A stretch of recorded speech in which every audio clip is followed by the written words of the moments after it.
Assalamualaikum warahmatullahi wabarakatuh. Alhamdulillah. Alhamdulillahilladzi an'amana bi ni'matil iman wal islam. Asyhadu an la ilaha illallah wa anna Muhammadan abduhu rasuluh. Allahumma salli wa sallim wa barik ala nabiyyina Muhammadin wa ala alihi wa sahbihi amma ba'du.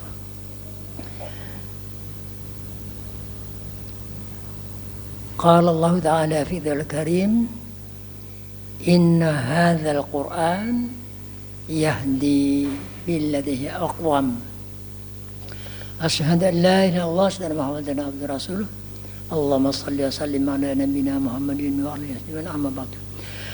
Para bapak, para ibu, saudara-saudara rahimakumullah.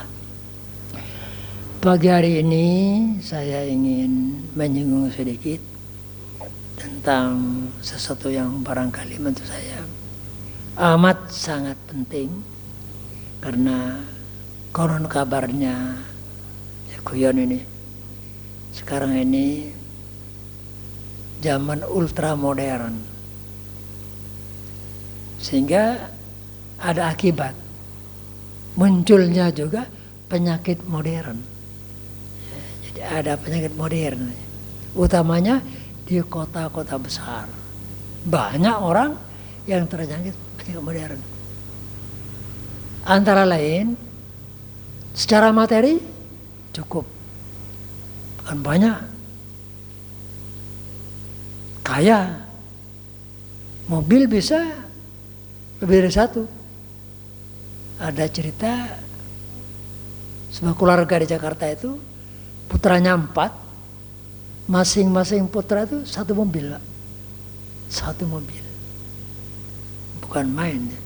Jadi putranya 4, masing-masing punya mobil, dibelikan mobil.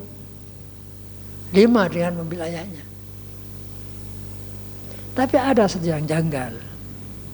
Si bapak ini setiap hari, setiap malam mau tidur, tidak bisa tidur. Tak bisa tidur. Sampai lerbang, tidak dapat tidur. Tidak ngantuk. Tapi maunya tidur. Tidak bisa tidur sebelum putra-putranya datang semua. Dengan mobilnya masuk semua ke dalam rumahnya. Terima kasih. Selama putranya belum datang semua, dengan mobilnya lengkap, tidak bisa tidur. Kalau sudah datang semua, hadir semua, mobil masuk, baru bisa tidur. Ini ceritanya teman saya, bahkan bapak saya itu, yang biasa ke Jakarta pada temannya, keluarganya, ketemu dengan sahibnya yang seperti ini. Di saat teman saya ini diajak makan, dia atau dimakan, dia ya mau makan, tapi saya tidak mau makan kalau tidak makan bersama.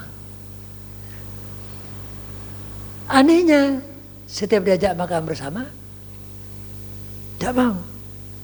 Akhirnya ada alasan, saya tidak bisa makan sebelum semua anak saya hadir dengan mobilnya lengkap masuk ke rumah. Penyakit masa modern.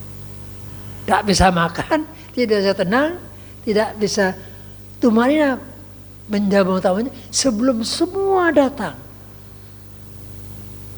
Jadi harus ditunggu sampai jam 2 baru bisa makan.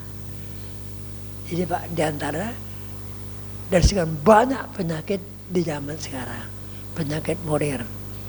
Untung jenengan dan saya tak punya penyakit seperti ini. Kapan saja mau tidur, ya sudah, alhamdulillahnya. Masalahnya jiwa, Pak. Jiwa yang tidak tenang.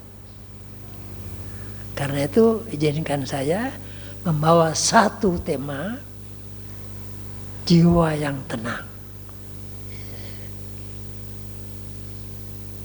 Nafsul mutmainnah.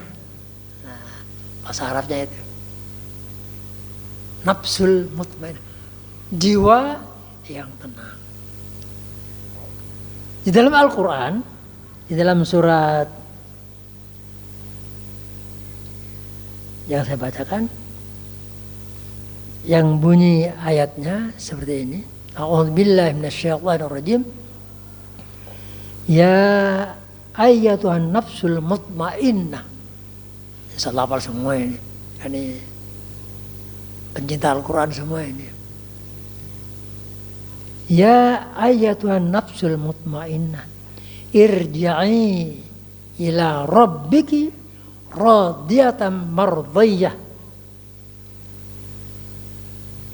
Fadkhuli fi ibadi wadkhuli jannati. Artinya, ya ayyatuhan nafsul mutmainnah, wahai jiwa yang tenang, wahai jiwa yang tenang. Panggilan, Pak. Dipanggil. Jiwa ini dipanggil, tapi tidak semua jiwa yang dipanggil. Melainkan jiwa yang tenang. Wahai jiwa yang tenang.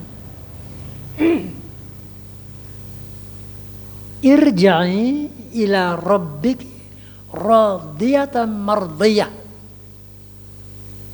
Kembalilah kamu kepada Tuhanmu radiyatan mardiyah, dalam keadaan ridha dan diridhai. Kita dipanggil oleh Allah, kalimatnya dalam keadaan ridha. Kita ridha kepada Allah, Allah ridha kepada dia. Indahnya, Pak.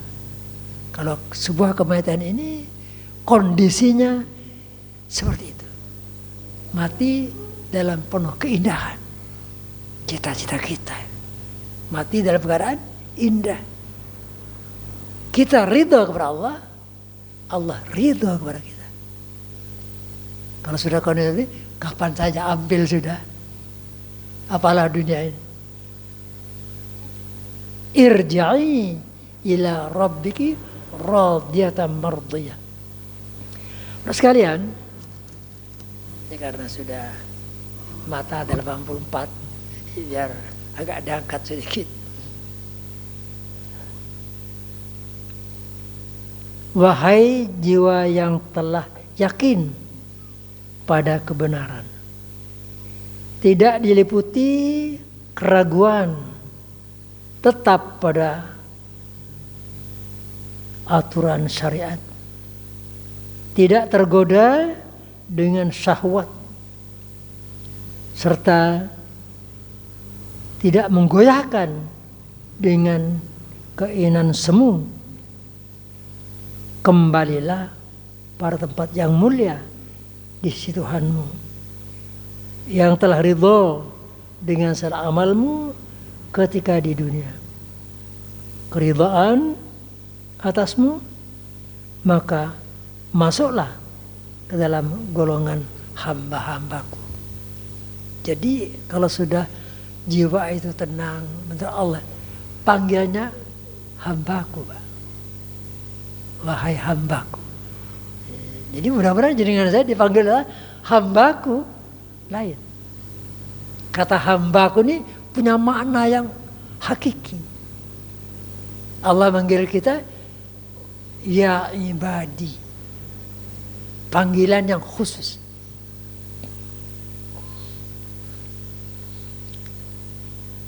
Perlu sekalian, bicara masalah jiwa yang tenang atau nafsu, macam-macam jiwa, macam-macam nafsu. Di dalam Al-Quran, kata yang biasa dipakai untuk menunjukkan makna jiwa adalah kata nafs. Jadi jiwa itu dalam Al-Quran disebut an-nafs, nafsu, an-nafs. Jadi istilahnya khusus, yaitu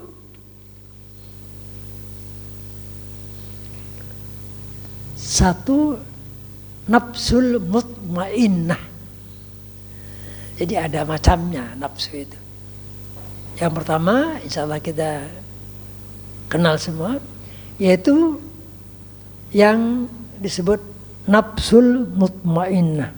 Terdapat dalam Quran surat Al-Fajr ayat 27. Kedua, nafsul lawamah. Nafsul lawamah terdapat dalam Quran surat Al-Qiyamah ayat kedua.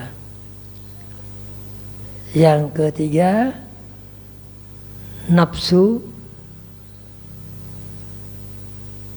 ammarah. Ini namanya sudah mengerikan. Nafsu ammarah, marah terus ini. Sebentar marah, tensi naik, stroke jadinya. Jadi 3 macam. Yang terakhir, nafsu ammarah terdapat dalam Quran surat Yusuf ayat 53. Selain ketiga nafsu tersebut di atas, Al-Quran juga menyebut satu macam nafsu lagi dan disebut nafsu zakiyah. Ini barangkali yang jarang kita dengar. Jadi ada satu nafsu lagi yang disebut nafsu zakiyah. Terdapat dalam surat Kahfi ayat 74. Para sekalian, menurut Ahmad Mubarak dalam bukunya Jiwa dalam Al-Quran, dari 4 tingkatan itu dapat digambarkan bahwa pada mulanya ketika seorang manusia belum mukallaf, jiwanya masih zakiyah, masih suci. Dulu dengan saya, jiwa kita zakiyah, suci, seperti kertas putih, putih seperti kertas putih, belum ada titik-titik hitam pada kertas itu. Jadi jiwa kita ya suci, murni. Kullu mauludin yuladu ala fitrah. Jadi dalam keadaan fitrah, suci, bersih, tanpa noda sedikit pun. Jadi demikian. Ketika sudah mencapai mukallaf, setelah sampai umur mukallaf dan berinteraksi dengan lingkungan kehidupan yang menggoda, jika ia merespon secara positif terhadap lingkungan hidupnya, maka nafsu itu dapat meningkat menjadi mutmainnah, menjadi jiwa yang tenang. Setelah terlebih dahulu berproses dalam tingkat nafsu lawamah. Lawamah ini sudah liar, tapi terkendali. Jadi, lawamah liar, terkendali. Tapi kalau sudah amarah, liar sudah. Seliar kuda liar. Jadi nafsu ini perlu kita pelajari. Masing-masing kita ada nafsu. Saya punya nafsu, jenengan punya nafsu, orang alim punya nafsu. Tapi kata sebuah riwayat, ada aduwika nafsuka alladhi baina jambaika. Maksudnya itu, musuhmu itu yang paling besar adalah nafsumu yang ada pada dirimu. Jadi musuh kita bukan orang lain. Nafsu kita ya musuh kita maksudnya. Yang paling berbahaya ya nafsu kita ini. Saya punya musuh yang berat ya nafsu. Banyak orang hancur namanya karena nafsunya, bukan karena orang lain, bukan karena tonggonya. Jatuh namanya. Dari terhormat menjadi tidak terhormat karena nafsunya. Nafsunya lepas bebas. Tapi manusia pasti punya nafsu. Jadi nafsu ini pasti ada pada tiap-tiap manusia. Dan ini musuh kita. Dan nafsu diperlukan oleh manusia. Bagaimana cara manajenya ini? Nafsu dibutuhkan oleh manusia. Butuh nafsu. Manusia terbang ke Mars itu karena nafsu, Pak. Karena nafsunya ingin tahu, ingin menguasai Mars. Mungkin suatu ketika bumi ini binasa, dia sudah siap ada di Mars. Nafsu. Manusia maju karena nafsu. Cuma nafsu ini harus dimanage. Harus dikendalikan. Karena dia ada musuh. Tapi sahabat. Jadi nafsu ini ibarat kulkas barangkali ya. Apa itu? Tenaga listrik. Bisa dibuat untuk pemanas. Bisa dibuat untuk pendingin. Jadi nafsu kita yaitu bisa kita menggunakan untuk mencapai sebuah manfaat. Tapi nafsu juga membuat orang itu celaka. Itu nafsu. Inna nafsa la ammaratun bisu. Itu ciri khasnya. Ini nafsu selalu mendorong untuk yang tidak baik. Tapi perlu dengan maju, berprestasi karena ada nafsu. Jadi harus piawai. Harus cantik kita ini memanage nafsu. Kalau baik, berhasil, ya selamatlah kita. Karena itu petunjuk dari Allah harus kita mintakan kepada Allah. Para sekalian, saya teruskan.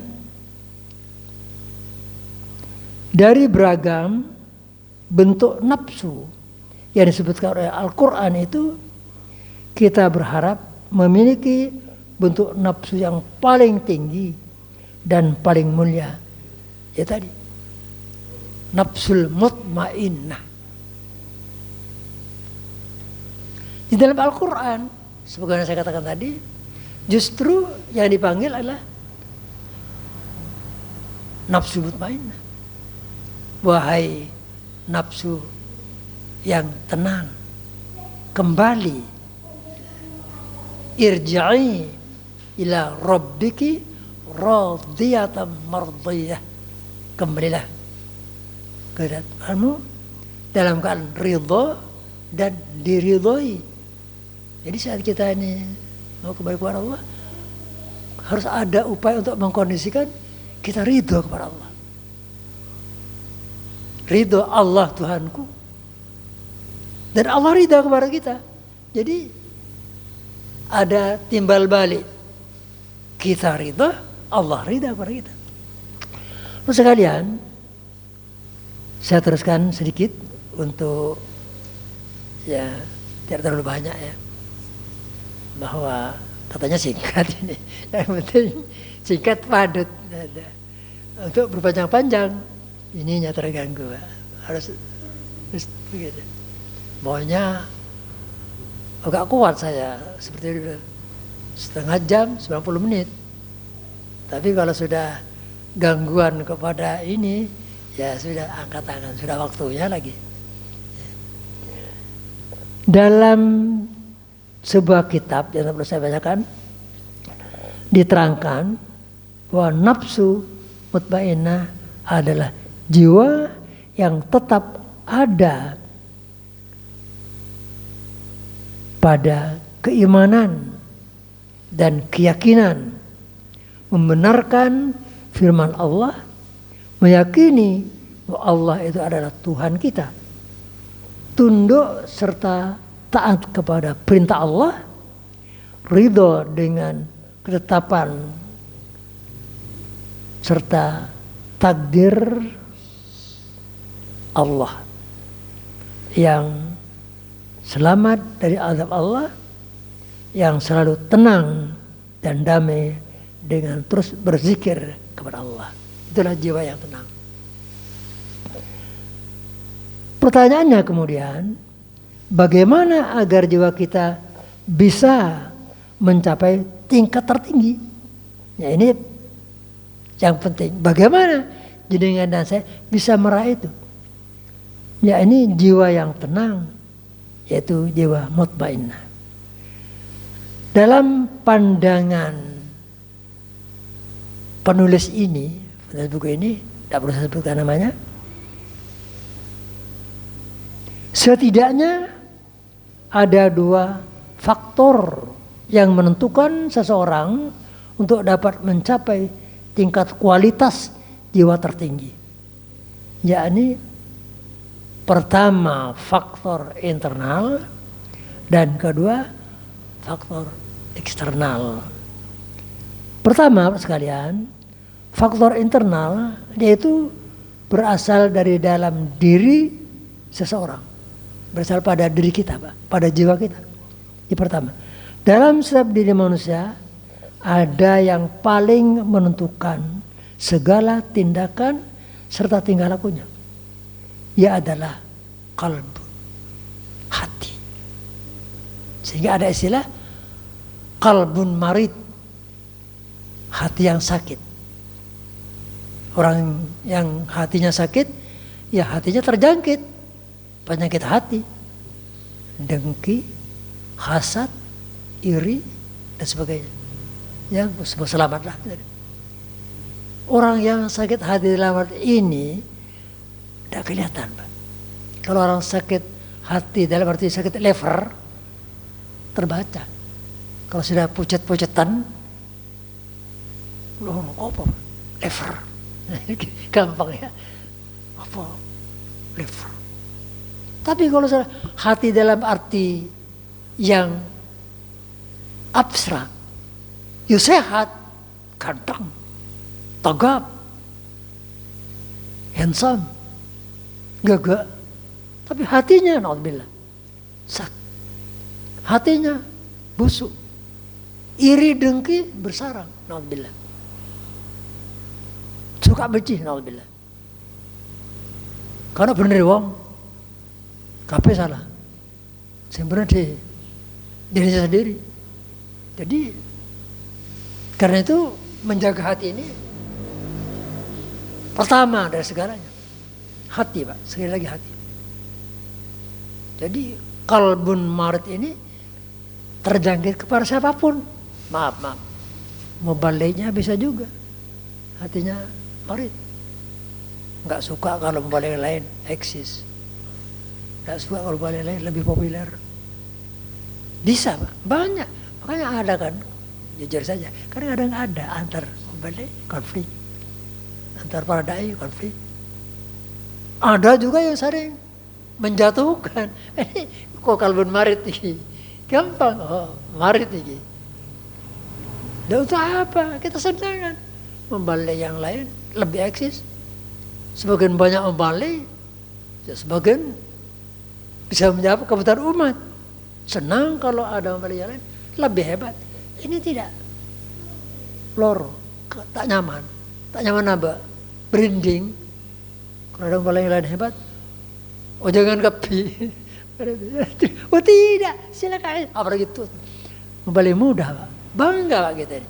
Saya sebagai orang tua, kalau perlu minggirlah aku. Muncul aja seperti tadi. Imamnya itu luar biasa bacanya, sejuk, Pak. Saya kalau di sini ada khas. Imamnya muda-muda, bacanya enak. Ya, ini soal Al-Quran itu obat.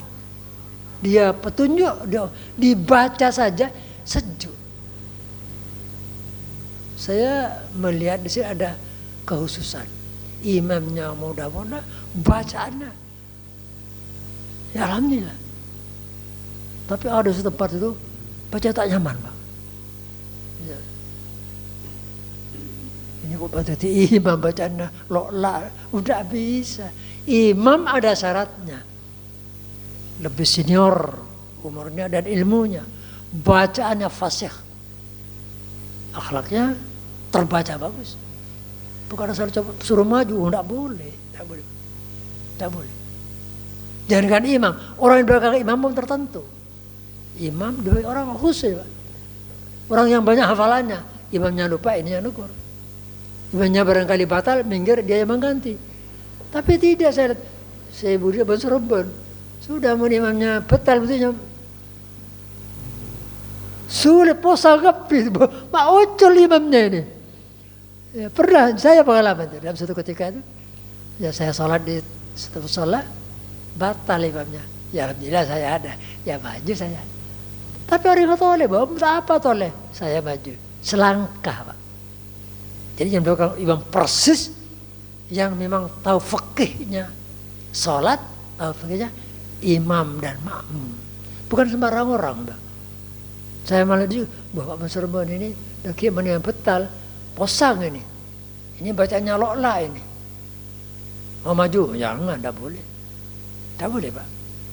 Jadi yang jadi imam itu orang yang senior, ilmu umurnya, ya, bacaannya fasih, ya memenuhi syarat lah. Tolonglah di sini agak ketat. Di tempat lain ngawur. Apa di tempat lain dulu? Ini maklum oleh imam ini. Muadzinnya juga begitu. Asorangan, akausan, ya telepon, Bapak ada jadi muadzin di tempat lain. Saya berani. Saya kapok gede, tak boleh Bapak. Akausan, sarung telepon ben, lah boleh. Takmirnya maju ke saya. Kebetulan mantan camat itu. Nyolong dewi Pak, ya kau oleh Pak. Saya harus ketat Pak. Nyolong dewi Pak, oleh. Yang fasih. Sedikit keluar ya, keluar sebentar. Ada kisah Pak. Ada kisah. Di suatu tempat itu ada yang musola. Di dekatnya ada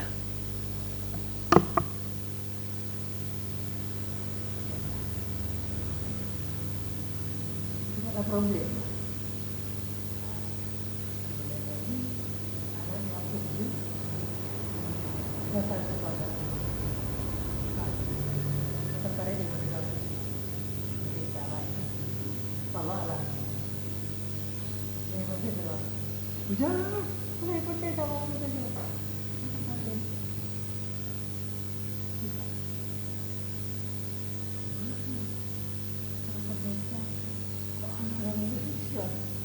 Ya, iya, ada mau bantu, mau jadi banyak.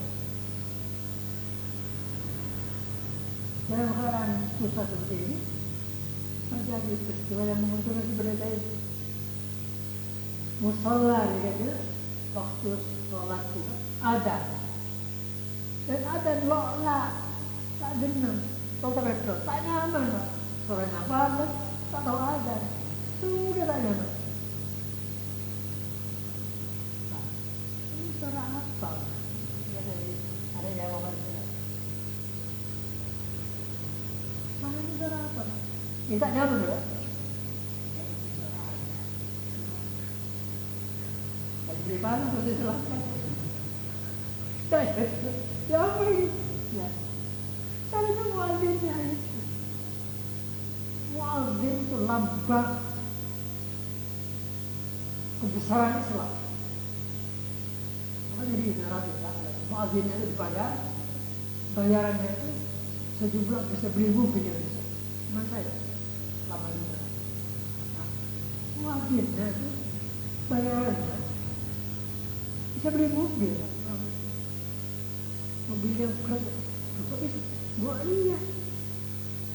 Bisa belajar bahasa saya. Suka jelas itu. Pokoknya gelap ada, lalu ini. Bayaran muadzin bisa beli dan terjadi kata ini mantunya ya betul ya betul muadzin bayaran ini kayak begitu ini kayak kamu perlu repot sih kelar lagi gini loh itu kembali jadi bagaimanapun bahwa ketenangan batin untuk bagaimana kita ini punya jiwa yang apa? Sambil ada. Jika kita tidak ada, bagaimana kita bisa menjadi jiwa yang benar, jiwa yang bersih, berhasil kepada Allah yang akan Allah. Wahai jiwa yang benar, ya